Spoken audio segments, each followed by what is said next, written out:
Bueno, vamos a Apocalipsis. Apocalipsis.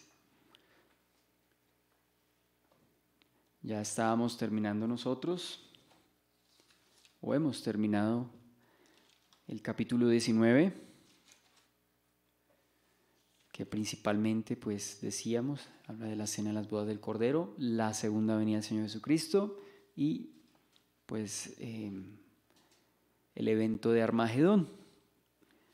Ya terminando, habíamos dicho desde el versículo 19 hasta el versículo 21, y vi a la bestia y a los reyes de la tierra y a sus ejércitos reunidos para guerrear contra el que montaba el caballo y contra su ejército. Y la bestia fue apresada, y con ella el falso profeta, que había hecho delante de ella las señales con las cuales había engañado a los que recibieron la marca de la bestia y habían adorado su imagen. Estos dos fueron lanzados vivos dentro de un lago de fuego que arde con azufre.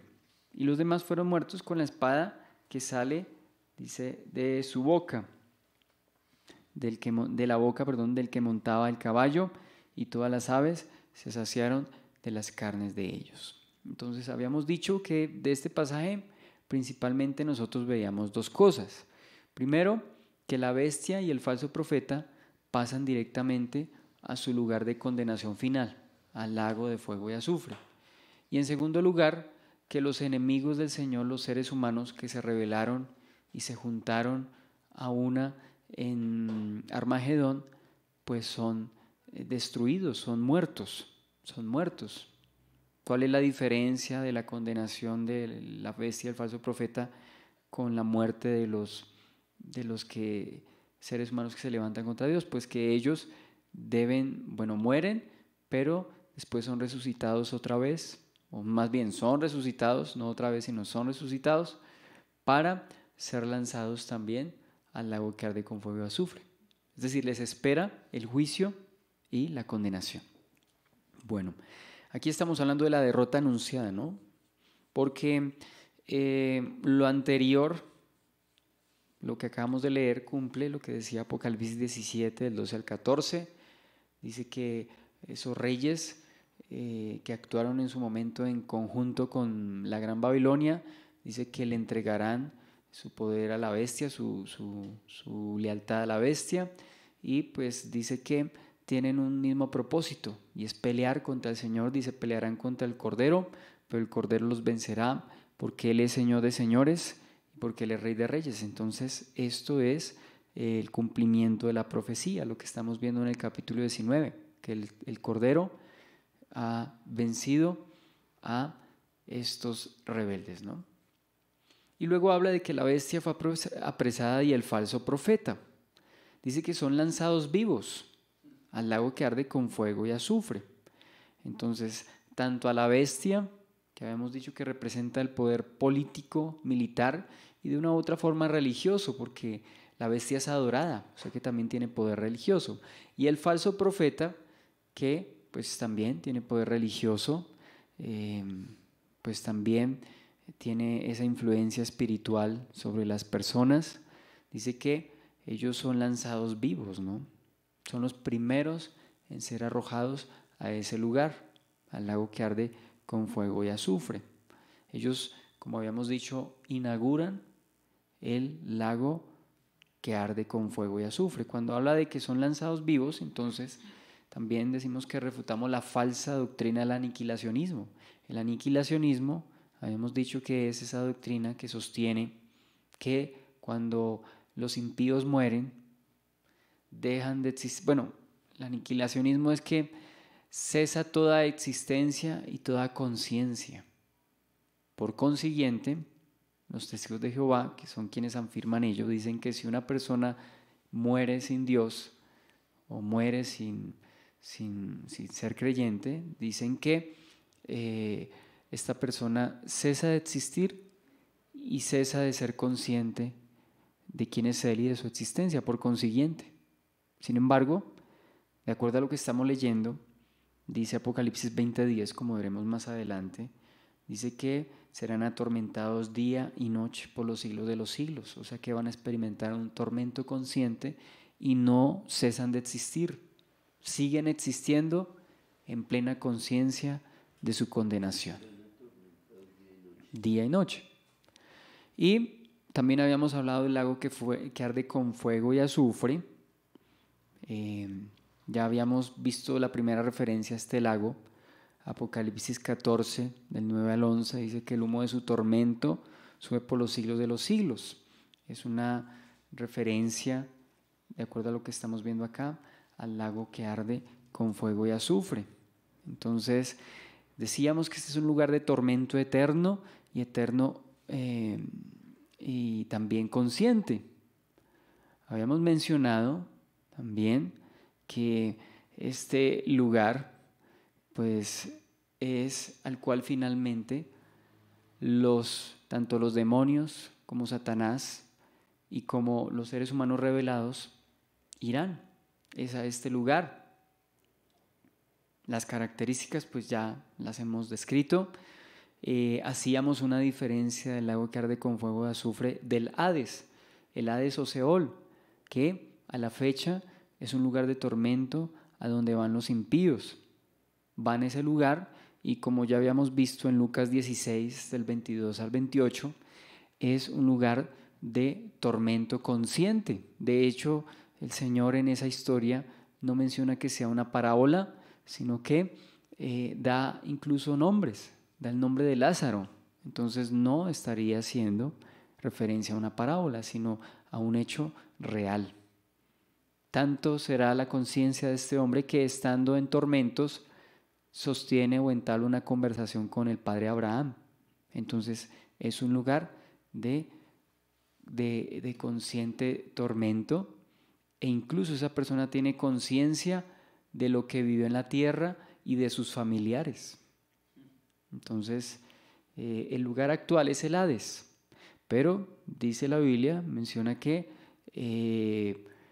también el mismo Hades junto con la muerte serán lanzados al lago que arde con fuego y azufre. Entonces veamos el lago de fuego y azufre con esa connotación. También habíamos dicho que el lago con fuego y azufre es claramente, de acuerdo a lo que ya hemos visto y estudiado, no solamente aquí en Apocalipsis, sino lo que ya hemos visto en el Sermón del Monte en Mateo, cuando hablamos del infierno. La palabra infierno en griego decíamos que es Gehenna.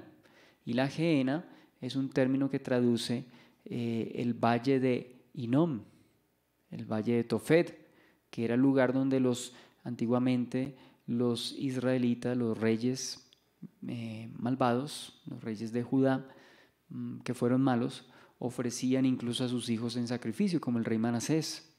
Más adelante ese lugar es profanado por Josías, por el piadoso rey Josías, y después se volvió un basurero que estaba constantemente pues, en llamas, porque por ser un basurero, pues allí lanzaban incluso hasta cadáveres de animales, de personas. Entonces la Gehenna tenía pues como esa connotación de un lugar desagradable. Pero cuando el Señor se refiere a la Gehenna, no está refiriéndose a ese basurero, sino que está partiendo de esa ilustración física y vívida de los judíos para que ellos tengan una idea de lo que es la condenación eterna.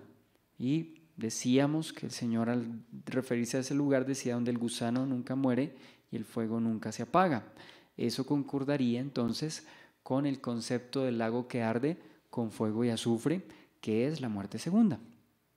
Entonces el Señor habló bastante del infierno o la Gehenna, que de acuerdo a lo que hemos visto sería entonces el mismo lago que arde con fuego y azufre. Luego hablábamos de la espada que sale de la boca del Señor. Dice ahí en Apocalipsis 19, versículo 21, dice: y los demás fueron muertos con la espada que salía de la boca del que montaba el caballo. Fueron muertos con la espada que salía de la boca del que montaba el caballo. En complemento a lo que habíamos visto en Apocalipsis 19:15, dice que de su boca sale una espada aguda para herir con ella a las naciones. Estamos viendo cómo lo hace aquí en el versículo 21. Entonces, esa espada puede hacer referencia a la palabra poderosa del Señor, su palabra de autoridad, ¿cierto? Que con solo dar la orden, ella actúa. Habíamos dicho en Efesios 6:17, dice que la espada del Espíritu es la palabra de Dios. Segunda de Tesalonicenses 2:8 dice que ese impío hombre de pecado será destruido, dice, por el Espíritu de la boca del Señor y por el resplandor de su venida. Entonces, cuando hablamos del Espíritu de la boca del Señor, estaremos hablando de su palabra. Esa misma palabra dice que por Él fueron hechas todas las cosas, los cielos. Esa palabra que tan solo da la orden y se hace lo que Él dice. Cuando expulsó a los demonios del endemoniado de Gadara, valga la redundancia, los demonios le rogaban que no los sacase de esa región. Es decir, que si el Señor hubiera dado la orden, ellos tenían que irse.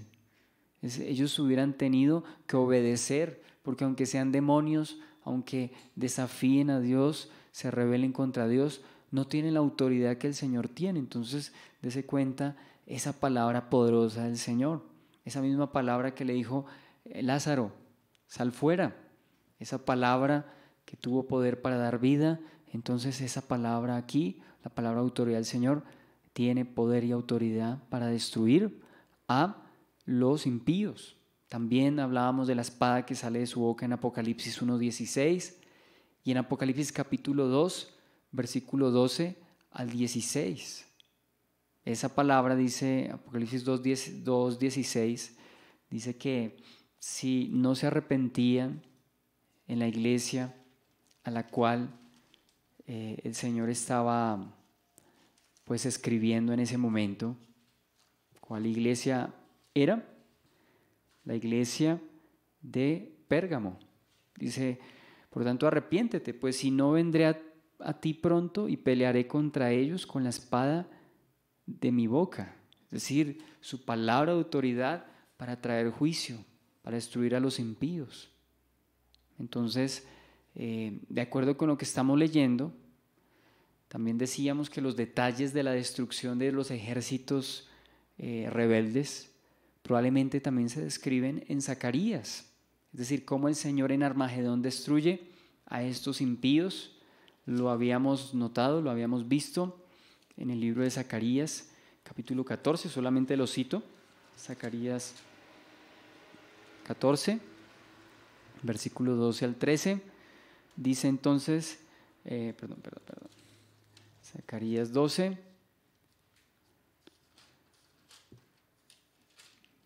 Zacarías 14, del 12 al 13, dice, y esta será la plaga con que herirá Jehová a todos los pueblos que pelearon contra Jerusalén. La carne de ellos se corromperá, estando ellos sobre sus pies, y se consumirán en las cuencas sus ojos, y la lengua se les deshará en su boca. Y acontecerá en aquel día que habrá entre ellos gran pánico enviado por Jehová, y trabará cada uno de la mano de su compañero, y levantará su mano contra la mano de su compañero. Entonces vemos esa autoridad del Señor, y con que solo pronuncie su palabra de la orden, entonces sus enemigos son exterminados, son destruidos. Hasta aquí entonces el capítulo 19 y proseguimos.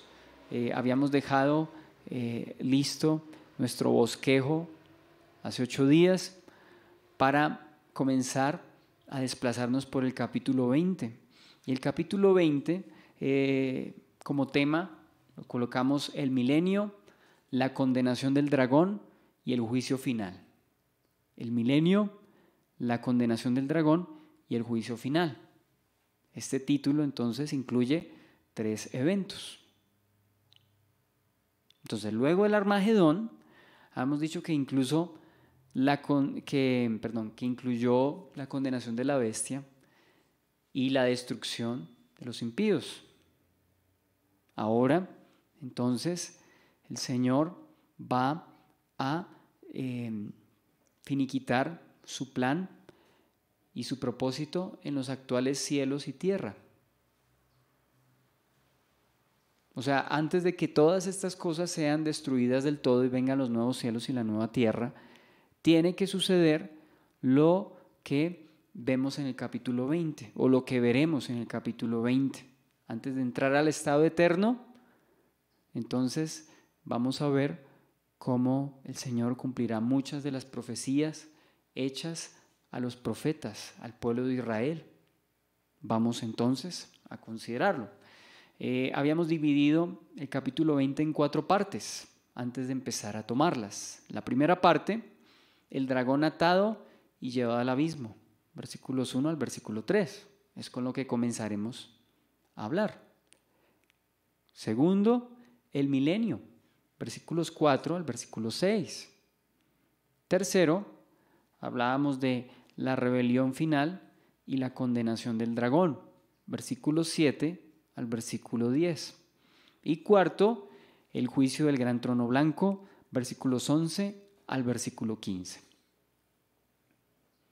Entonces, comenzaremos hablando de la primera parte. El dragón atado y llevado al abismo. Vamos a leer entonces del versículo 1 al versículo 3. Y vi a un ángel que descendía del cielo con la llave del abismo y una gran cadena en la mano, y prendió al dragón, la serpiente antigua, que es el diablo y Satanás, y lo ató por 1000 años, y lo arrojó al abismo, y lo encerró, y puso su sello sobre él, para que no engañase más a las naciones, hasta que fuesen cumplidos 1000 años, y después de esto debe ser desatado por un poco de tiempo.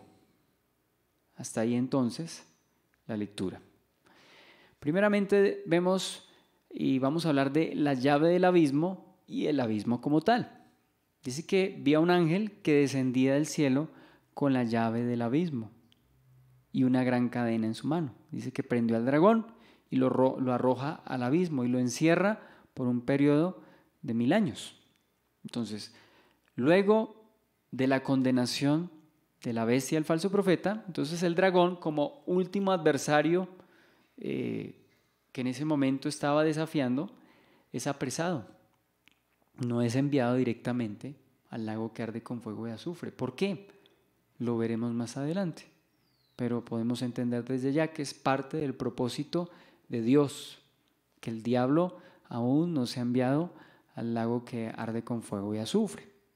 Ahora, para hablar de la llave del abismo y del abismo, recordemos lo que ya habíamos visto en Apocalipsis 9. Como estamos cerca, aprovechemos y vamos a Apocalipsis capítulo 9.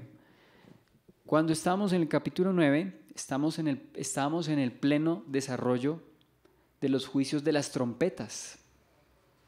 Y uno de los toques de las trompetas incluía que el abismo fuese abierto. Vamos a ver Apocalipsis 9, versículo 1. Dice: el quinto ángel tocó la trompeta y vio una estrella que cayó del cielo a la tierra y se le dio la llave del pozo del abismo. Y abrió el pozo del abismo y subió humo del pozo como humo de un gran horno, y se oscureció el sol y el aire por el humo del pozo. Y del humo salieron langostas sobre la tierra y se les dio poder como tienen poder los escorpiones de la tierra. Habíamos dicho en aquel entonces que esa estrella que cae del cielo probablemente haga referencia a Satanás, porque el mismo Señor menciona en los evangelios: yo vi a Satanás caer del cielo como un rayo. Entonces las estrellas puede que a veces hagan referencia a los ángeles, pero en este caso, por la descripción del capítulo 9 en particular, el versículo 11 dice: y tienen por rey sobre ellos, es decir, a esos demonios que salen del abismo, dice, tienen por rey sobre ellos al ángel del abismo, cuyo nombre en hebreo es Abadón y en griego Apolión, es decir, el ángel destructor. Entonces, este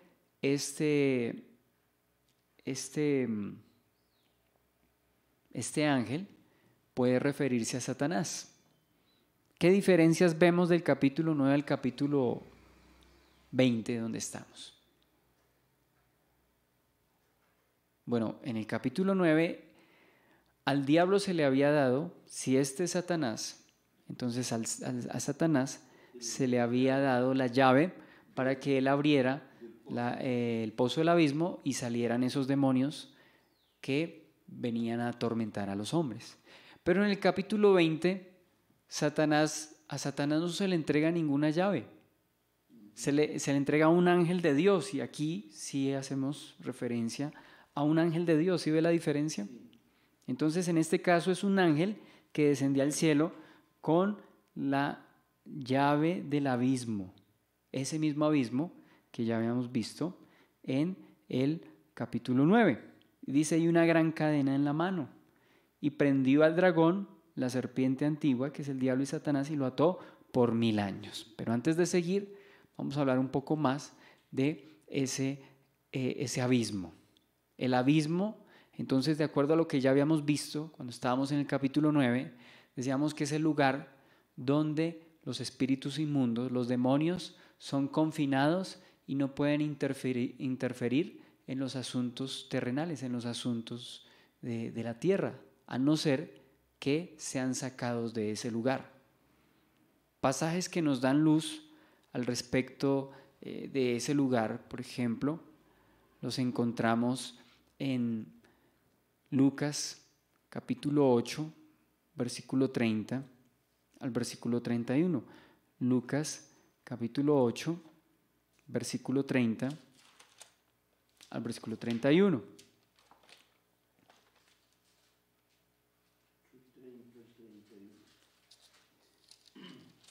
Dice, y le preguntó Jesús diciendo, ¿cómo te llamas? Y él dijo, Legión, porque muchos demonios habían entrado en él, y le rogaban que no los mandase ir al abismo.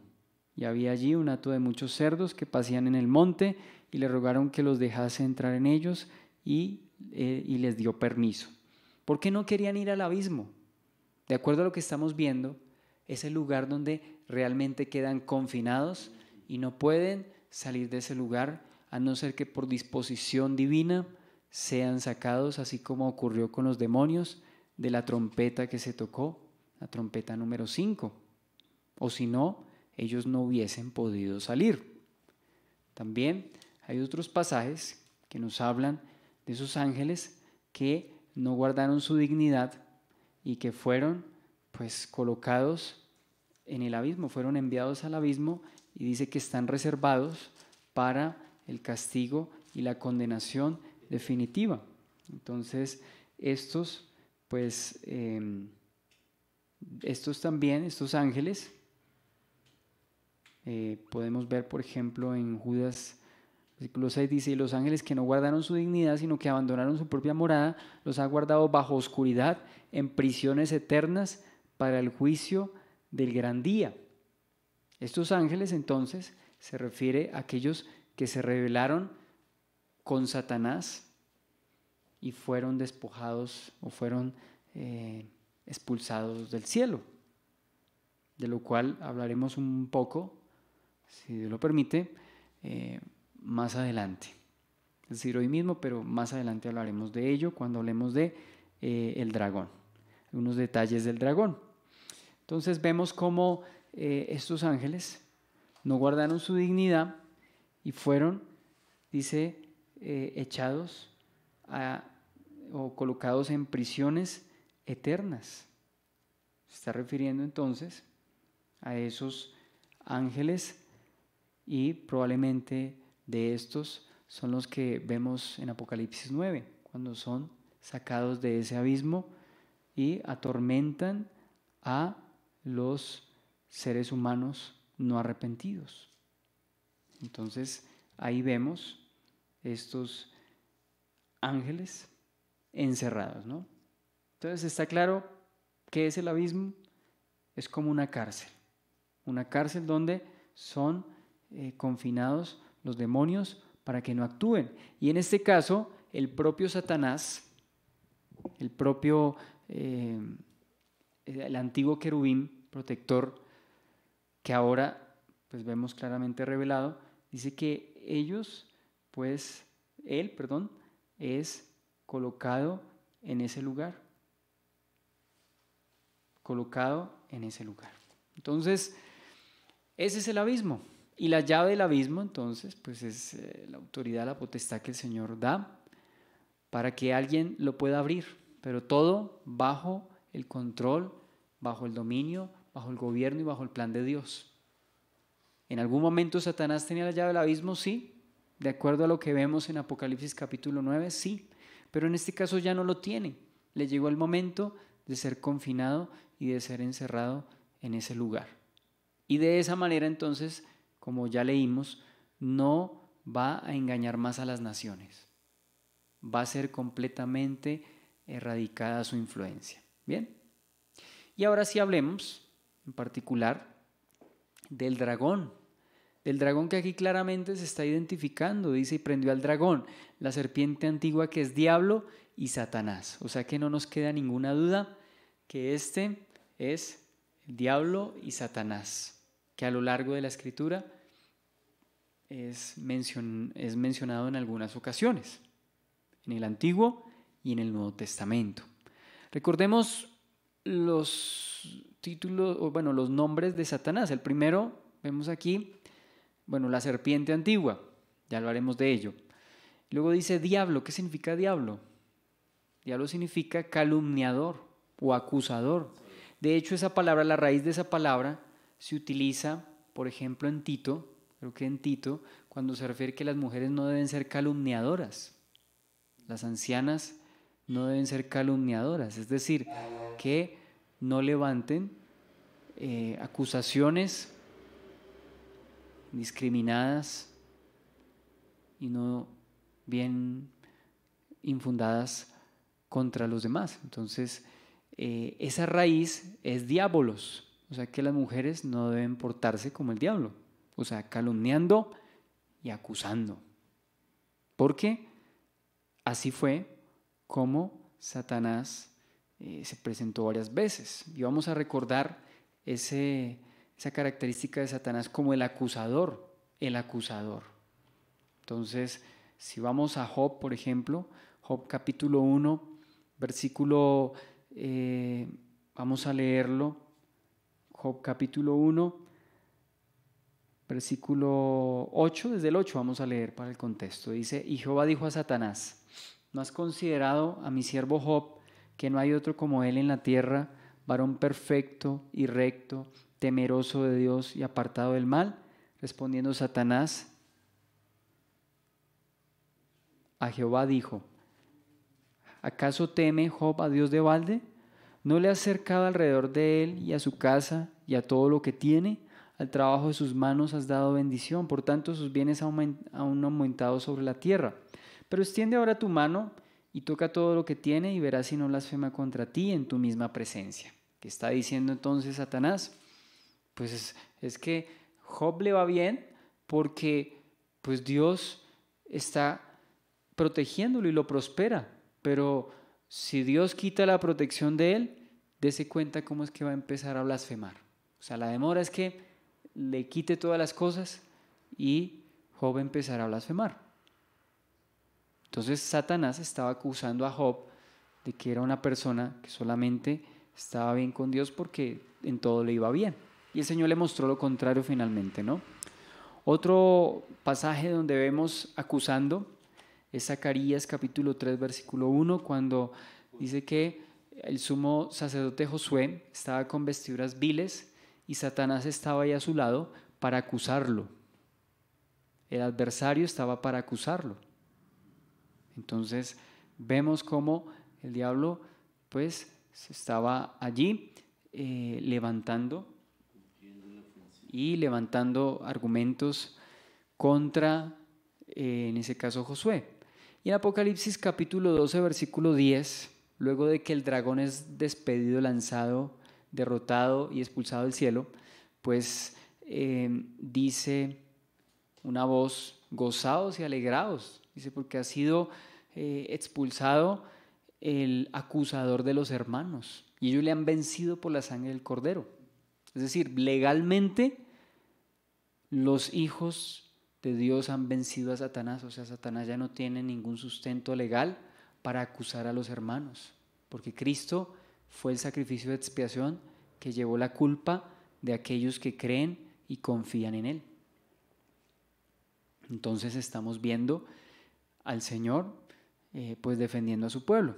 Entonces, primero, diablo significa calumniador, acusador, y Satanás significa adversario, el que se opone, el que se levanta contra Dios.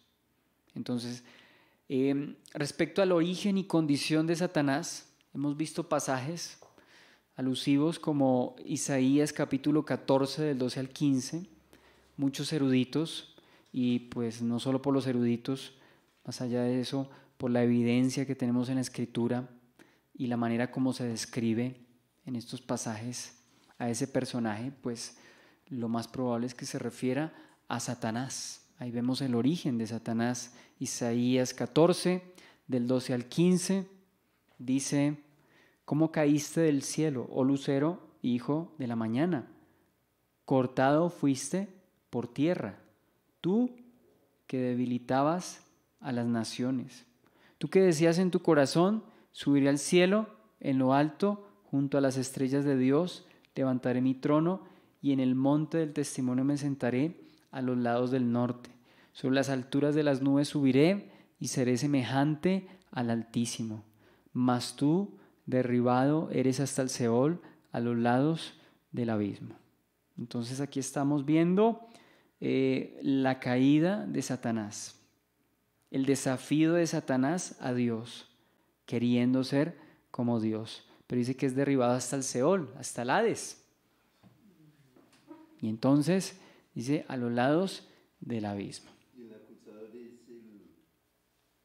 Satanás es el opositor y el acusador, ¿quién? Diablo significa acusador o calumniador y Satanás significa adversario. También vemos pistas respecto al origen y rebelión de Satanás en Ezequiel capítulo 28. Ezequiel capítulo 28, versículos 12 al 19 dice: Hijo de hombre, levanta endecha sobre el rey de Tiro y dile: así ha dicho Jehová el Señor, tú eras el sello de la perfección, lleno de hermosura, lleno de sabiduría y acabado de hermosura. En el Edén, en el huerto de Dios estuviste. De toda piedra preciosa era tu vestidura, de cornerina, topacio, jaspe, crisólito, berilo y ónice, de zafiro, carbunclo, esmeralda y oro. Los primores de tus tamboriles y flautas estuvieron preparados para ti en el día de tu creación. Tú, querubín grande, protector, yo te puse en el santo monte de Dios y estuviste allí. En medio de las piedras del fuego te paseabas. Perfecto eras en todos tus caminos, desde el día que fuiste creado hasta que se halló en ti maldad. A causa de la multitud de tus contrataciones fuiste lleno de iniquidad y pecaste, por lo que yo te eché del monte de Dios y te arrojé de entre las piedras del fuego, oh querubín protector. Se enalteció tu corazón a causa de tu hermosura, corrompiste tu sabiduría a causa de tu esplendor. Yo te arrojaré por tierra, delante de los reyes te pondré para que te miren a ti.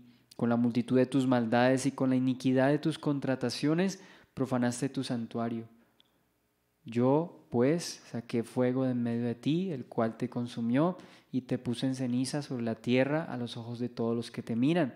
Todos los que te conocieron de entre los pueblos se maravillarán sobre ti.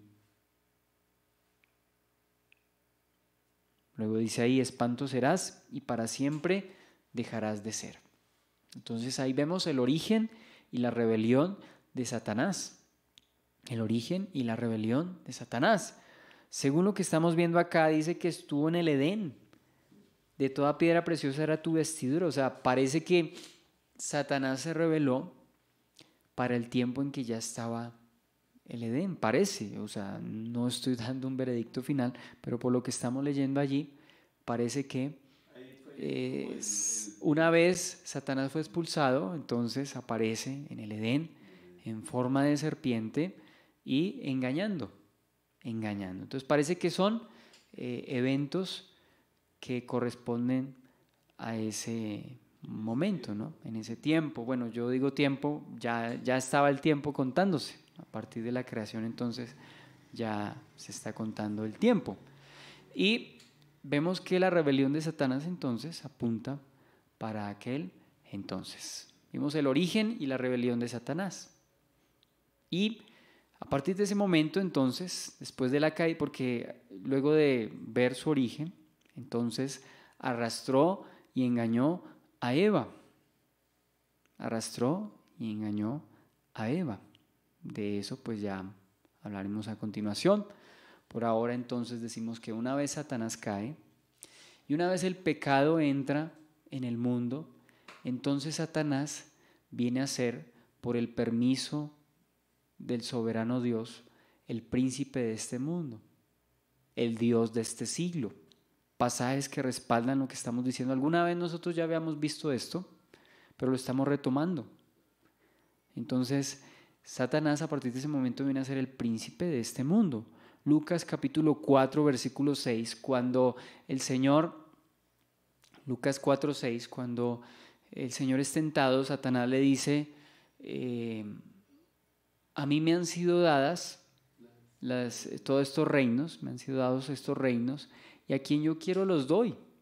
O sea, Satanás reconoce no que son de él, sino que le han sido dados. No podría decir que eran de él, y mucho menos delante del Dios omnisciente.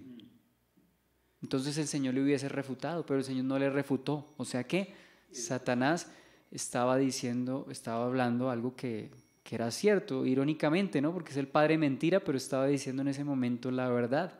Claro, estaba delante de Dios, no podía sostener ninguna mentira. Entonces, ¿qué estaba diciendo él? A mí me han sido dadas todas estas naciones y a quien yo quiero las doy. ¿Sí? Juan capítulo 12, versículo 31. Juan capítulo 14, versículo 30. Y Juan capítulo 16, versículo 11. Juan 12, 31, Juan, ¿qué más? 14, 30 y Juan 16, 11 se refieren a Satanás como el príncipe de este mundo. El príncipe de este mundo. Segunda de Corintios, capítulo 4, versículo 4, se refiere a Satanás como el Dios de este siglo, de esta época. Segunda de Timoteo, capítulo 2, versículo 26, habla de que Satanás tiene en su lazo, bajo su dominio, a los impíos. Dice allí, segunda de Timoteo 2:26, dice, y escapen del lazo del diablo, refiriéndose a los que se oponen. Y escapen del lazo del diablo en que están cautivos a voluntad de él. Esto entonces nos dice que si Satanás es el príncipe de este mundo, por consiguiente tiene dominio, tiene influencia sobre los no creyentes. Y aquí dice que están cautivos los que se oponen bajo el lazo del diablo. O sea que el diablo, tiene influencia sobre las personas. Tiene influencia sobre las personas. También vemos en Primera de Juan capítulo 5, versículo 19, 2.26. Primera de Juan capítulo 5, versículo 19, dice, sabemos que somos hijos de Dios y que el mundo entero está bajo el control del maligno. La Biblia entonces nos confirma de manera clara que al presente, hasta el día de hoy, Satanás tiene ese título, el príncipe de este mundo, con el permiso del Dios soberano. Y pues esto hace parte del plan perfecto de Dios, aunque a nosotros no nos parezca perfecto a primera instancia. ¿Cómo es posible que Dios le entregue a Satanás dominio? Todo esto hace parte de un plan perfecto. Dese cuenta que ya para estas instancias en que estamos del capítulo 20, ya Satanás ha perdido esa autoridad. Ya no es el príncipe de este mundo. Para este momento que estamos en Apocalipsis 20, ya Satanás no es el príncipe de este mundo. Será suelto al final de los 1000 años por un poco de tiempo, pero definitivamente ya perderá, después de ese evento, perderá toda autoridad y solo le espera la condenación. Bien, entonces, por algún tiempo, Satanás, además de ser el príncipe de este mundo, tenía el imperio de la muerte. ¿Qué significa eso? Hebreos capítulo 2 del 14 al 15 nos habla de esto. Hebreos capítulo 2 del 14 al 15 dice: así que por cuanto los hijos participaron de carne y sangre, él también participó de lo mismo, para destruir por medio de la muerte al que tenía el imperio de la muerte, esto es, al diablo, y librar a todos los que por el temor de la muerte estaban durante toda la vida sujetos a servidumbre. Entonces Satanás dice que tenía el imperio, ya no lo tiene. Eso sí, al presente podemos afirmar que ya no lo tiene. Cuando el Señor Jesucristo muere, resucita, entonces a Satanás se le quita ese imperio. Es decir, el temor y la capacidad de infundir temor a los seres humanos por la muerte. Había temor de la muerte. Pero ya cuando vino el Señor, ese temor a la muerte fue quitado. O sea que Satanás ya no tiene el imperio de la muerte. De hecho, menciona la Biblia al principio, como ya lo hemos dicho repetidas veces, que el Señor tiene las llaves de la muerte y del Hades. Ya no tiene potestad Satanás sobre la muerte. O por lo menos ya no la usa para asustar, ya no puede asustar a través de la muerte, porque a través del Evangelio el Señor ha quitado ese temor a la muerte. Pero a los creyentes. A los creyentes, sí, Señor. Entonces ya habíamos mencionado en 11:15 de Apocalipsis 11:15, que los reinos de este mundo han venido a ser del Señor y de su Cristo, de su ungido, de su Mesías. Los reinos de este mundo. O sea que ya Satanás, a las alturas del capítulo 20 donde nos encontramos, ya no tiene ninguna autoridad y va a ser entonces apresado, va a ser encarcelado, como lo estamos viendo, ¿no? Por consiguiente, su influencia le será quitada. Ahora vamos a ver una característica bastante pues destacada, por así decirlo, de Satanás, no porque lo estemos elogiando, no, sino una característica que se ve marcada, que Dios resalta respecto al enemigo, al adversario, al acusador. Se nos afirma y se nos muestra una advertencia, sí, Señor, para nosotros. Pero primero vamos a ver esa característica.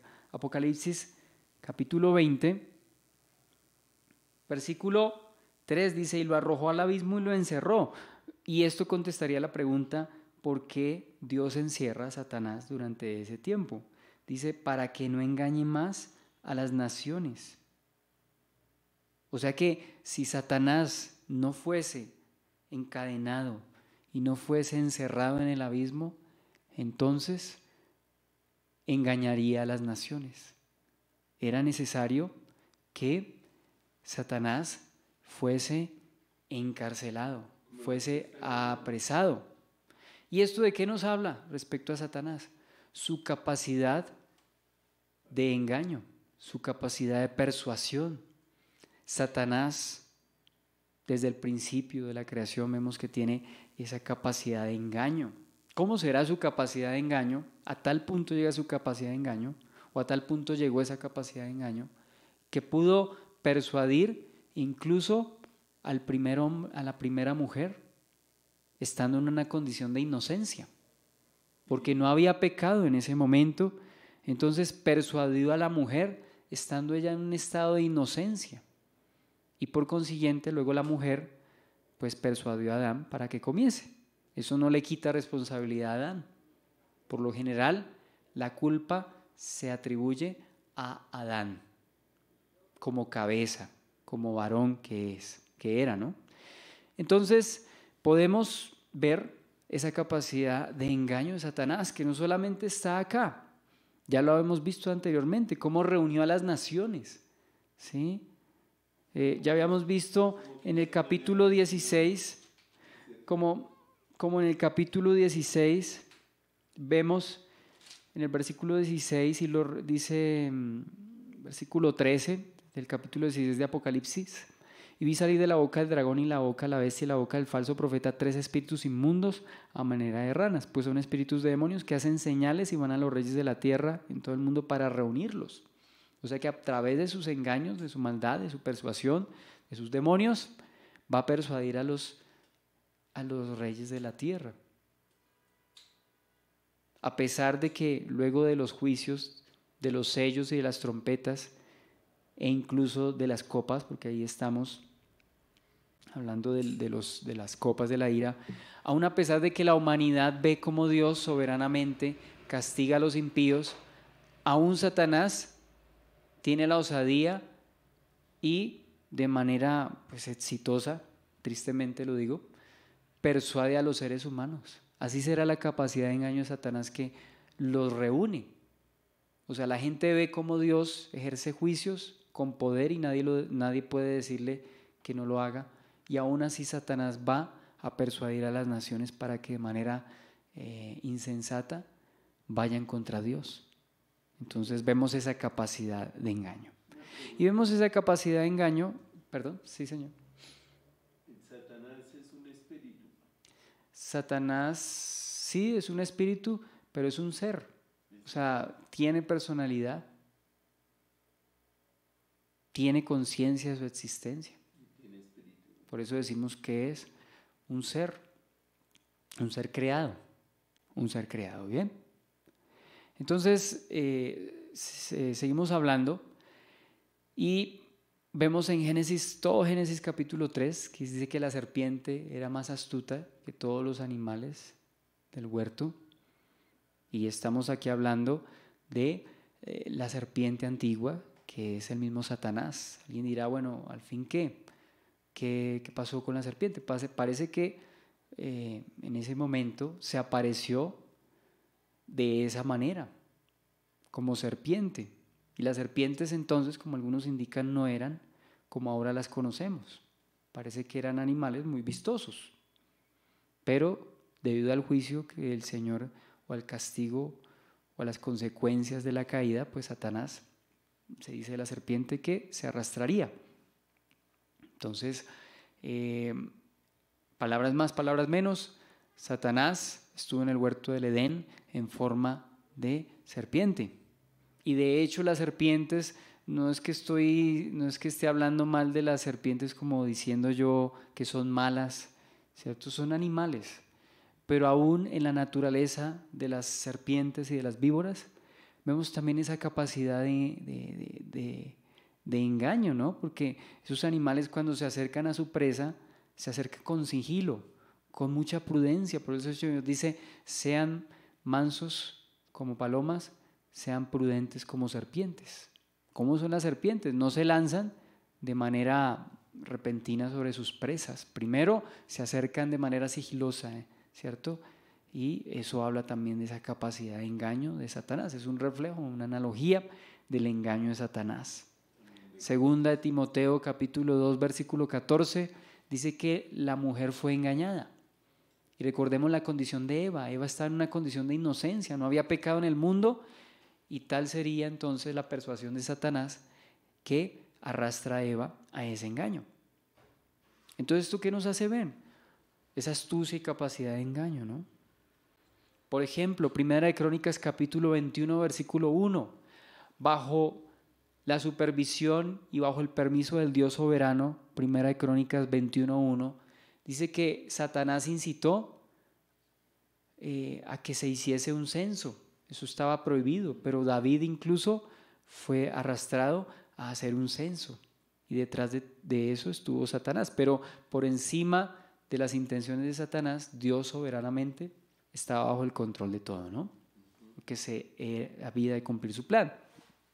En Job capítulo 1, que ya lo leímos del 9 en adelante, vimos cómo Satanás levanta argumentos aparentemente consistentes, porque dice, claro, pues porque es que le va bien, por eso Job se porta bien, pero quítele todo y lo verá lo que va a pasar. O sea, el argumento de Satanás en primera instancia parecía sensato. Claro, quítele todo y va a darse cuenta cómo es que va a renegar en su presencia.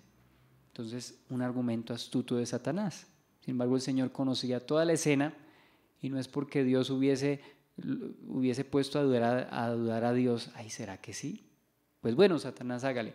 No, no, el Señor soberano, omnisciente, que tiene bajo su control todos los eventos y personas, pues no lo hacía porque Satanás lo hizo dudar, ¿no? El Señor sabía cómo iba a salir su plan y salió tal cual Él lo había diseñado. Mateo capítulo 4, del 1 al 11, vemos cómo también incluso pretende tentar al Señor. Si eres hijo de Dios, es decir, Satanás no viene directamente a hacer que el Señor caiga con argumentos que no se puedan, sostener. Sin embargo, Satanás se acercó al Señor de manera sigilosa, ¿no? También diciéndole, bueno, tú eres el Hijo de Dios, demuéstralo. O también diciendo, si Él es el Hijo de Dios, hasta le expone un versículo, el versículo del Salmo 91. A sus ángeles mandará cerca de ti, es decir, tiene la osadía y el cinismo de citarle al Señor pasajes de la Escritura que él mismo inspiró. Entonces vemos hasta dónde llegan los alcances y la astucia de Satanás. Juan 8, 44, el Señor claramente desenmascara a Satanás y de paso desenmascara a sus hijos. Les dice a los judíos que no habían creído o que revelaron con sus argumentos y con su actitud que no habían creído verdaderamente. Les dice, ustedes son hijos de su padre el diablo, porque los deseos de su padre ustedes quieren hacer. Él es mentiroso desde el principio y cuando habla mentira, pues está hablando de él, porque es padre de mentira. Pero lo increíble de esto es que no solamente dice mentiras, sino que persuade y convence a las personas en sus mentiras. El apóstol Pablo también advierte respecto a la capacidad de engaño y de persuasión de Satanás. Vemos, por ejemplo, en 2 Corintios capítulo 2, versículo 11, 2 Corintios 2, 11, dice, para que Satanás no gane ventaja alguna sobre nosotros, pues no ignoramos sus maquinaciones. Satanás es astuto. Y podemos ver aquí que tiene maquinaciones. Dice, no ignoramos sus maquinaciones, es decir, no ignoramos sus artimañas para engañar, para hacer caer.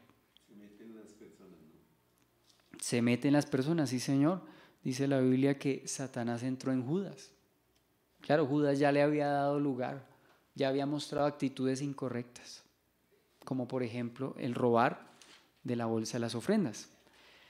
Segunda de Corintios capítulo 11 también nos habla de la capacidad de engaño, de persuasión de Satanás. Segunda de Corintios capítulo 11, versículo 3 dice, pero temo que como la serpiente con su astucia engañó a Eva, vuestros sentidos sean de alguna manera extraviados de la sincera fidelidad a Cristo. Y más adelante en ese mismo capítulo vuelve y habla de Satanás. Versículo 13 al versículo 15, porque estos son falsos apóstoles, obreros fraudulentos que se disfrazan como apóstoles de Cristo. Y no es maravilla, porque el mismo Satanás se disfraza como ángel de luz. Así que no es extraño si también sus ministros se disfrazan como ministros de justicia, cuyo fin será conforme a sus obras. También habíamos mencionado en alguna ocasión, Primera de Tesalonicenses, capítulo 3, versículo 5. Dice, por lo cual también yo, no pudiendo soportar más, envié para informarme de vuestra fe, no sea que os hubiese tentado el tentador y que vuestro trabajo resultase en vano. Por eso es el tentador, aquel que con sus artimañas pretende arrastrar a las personas. ¿Sí? Y cuando se habla del hombre de pecado, dice que vendrá con todo engaño de maldad. Dice, cuyo advenimiento es por obra de Satanás. ¿Y cómo va a actuar Satanás? A través de este individuo.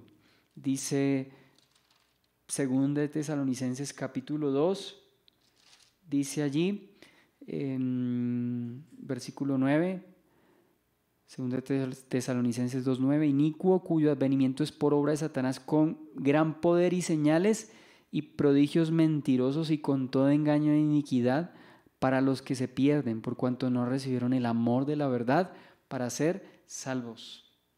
Entonces, dése cuenta que esos pasajes nos aclaran sin lugar a dudas que Satanás es maestro de engaño, padre de mentira.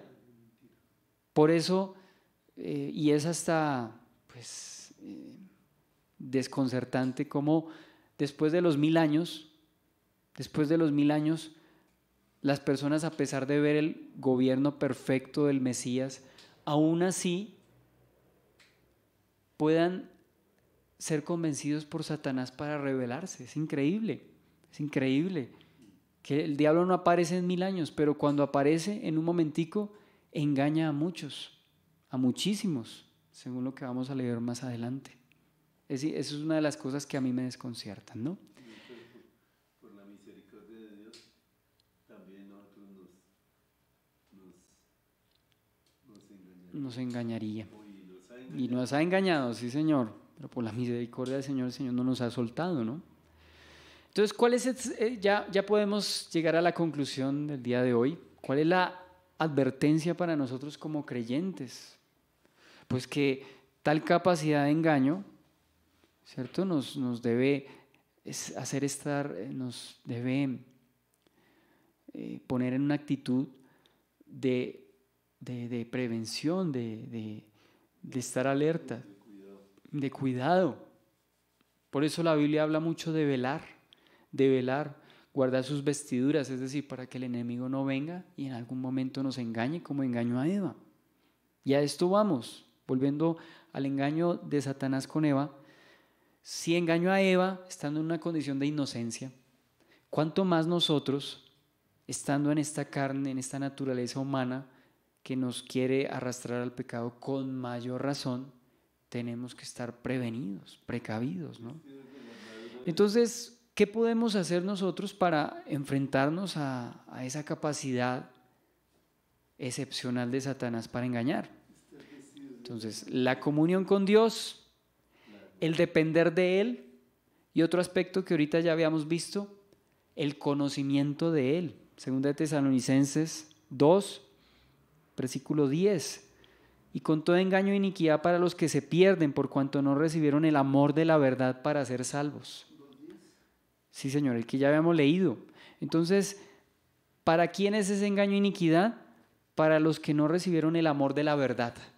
Entonces, quienes no reciben la verdad, el amor de la verdad, son presa fácil del enemigo. Por eso es importante que nos aferremos a las verdades de las Escrituras. Por eso es importante que nosotros estemos en comunión con Dios. Por eso es importante que estemos en sometimiento a Dios. Esos 3 aspectos: comunión, sometimiento y conocimiento. Comunión, porque estando cerca del Señor no seremos engañados o atraídos por el enemigo. Conocimiento, porque como ya lo vimos, cuando uno rechaza el amor de la verdad, el enemigo entonces halla cabida en aquellos que rechazan la verdad, porque el que rechaza la verdad está aceptando la mentira o está listo para recibir la mentira. Y sometimiento, en cuanto al sometimiento, entonces vamos un momento a Santiago capítulo 4, versículos 6 al 10. Santiago 4, del 6 al 10. Eso ya como reflexión y aplicación personal. Santiago 4, del 6 al 10. Dice: pero Él da mayor gracia. Por esto dice: Dios resiste a los soberbios y da gracia a los humildes. Someteos pues a Dios, resistid al diablo y huirá de vosotros. Acercaos a Dios y Él se acercará a vosotros. Pecadores, limpiad las manos, y vosotros los de doble ánimo, purificad vuestros corazones. Afligíos y lamentad y llorad, vuestra risa se convierta en lloro y vuestro gozo en tristeza. Humillaos delante del Señor y Él os exaltará. Entonces dice allí: acercaos a Dios, Él se acercará a vosotros. Pero antes dice, someteos pues a Dios, resistid al diablo y vivirá de vosotros. Antes de resistir al diablo, ¿qué hay que hacer? Humillarse y someterse. Bueno, prácticamente a entender lo mismo. La humillación tiene que ver con el sometimiento. Y cuando nos sometemos a Dios, entonces ahí sí podemos resistir al diablo. Y el diablo huye. Pero es en ese contexto, un contexto de comunión, en un contexto de conocimiento de Dios y en un contexto de humillación delante de Dios. De otra manera, será imposible. Ya entonces demostramos bíblicamente esa capacidad de persuasión, de engaño de Satanás. Esta es una advertencia para que nosotros entonces estemos alertas en todo tiempo. Por eso dice en 1 de Pedro capítulo 5, dice, velen porque vuestro adversario el diablo, como león rugiente, anda suelto buscando a quien devorar. Satanás está atento también a ver a quién puede devorar. Pero dice, al cual resistid firmes en la fe. Resistid firmes en la fe. Entonces, tenemos que vivir en sujeción, en comunión y creciendo en el conocimiento de Dios para no ser presas de Satanás. Vamos a orar.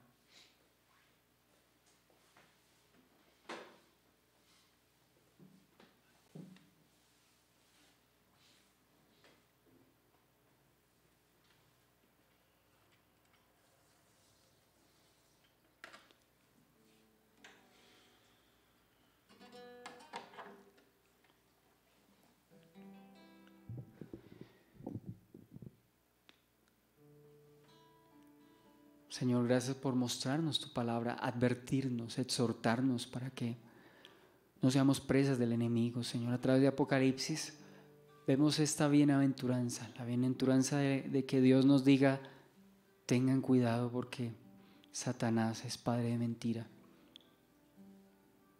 Y en el final de los tiempos se verá cómo va a manipular y engañar a las naciones, incluso después de que las naciones ven la bondad y el perfecto reinado del Mesías. Aún así, Satanás va a convencerlos para que se rebelen.